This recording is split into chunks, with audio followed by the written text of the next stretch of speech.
punya government kan dengan ni apa ni, dengan Lawrence Wong tu hari jumpa kan, kau tengok dia dah start tangkap tu apa, dah tangkap rasuah. Siapa rasuah? Sekarang menteri-menteri kat Malaysia semua dah goyang babe. Korang apa nama tak kisah.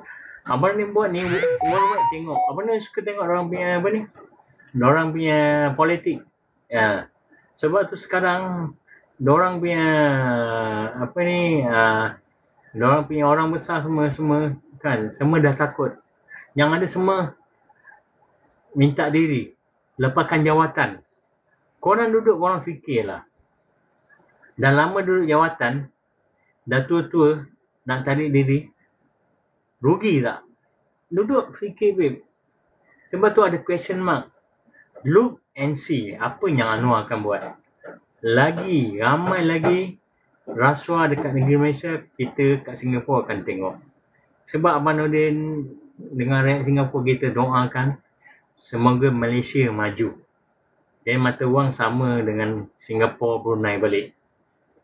Sebab korang penat kerja. Tiap-tiap bulan dapat gaji besar, tukar mata wang Singapura dapat rendah. Sebab apa Abang Nordin buat gini? Sebab saudara Abang Nordin banyak kat Malaysia. InsyaAllah next time kalau korang punya duit dah naik, dah tinggi kan, rakyat korang pergilah kerja sapu sampah, pergilah cuci pinggan. Sebab apa? Gaji dah besar babe. Tak payah datang Singapura lagi. Singapura biar budak-budak muda yang cakap beginilah begitulah, biar budak-budak muda yang ada ijazah semua kerja cuci pinggan mangkuk. Biarkan diorang rasa. Boleh faham? Biarkan orang rasa korang sapu lah pula. Yang ada ijazah sapu sampah. Korang tengok. Orang yang cakap yang ada ijazah semua nanti akan pergi Malaysia pula kerja. Biarkan. Baru orang percaya Abang Nordin cakap apa. Zaman Abang Nordin tak pernah kerja luar sebab ekonomi kita tinggi. Government kita tak tidur.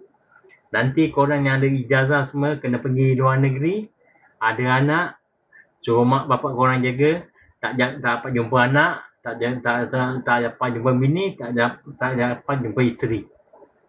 Sebab sayang anak Malaysia, sayang anak Malaysia, sayang anak Malaysia, sayang anak Malaysia.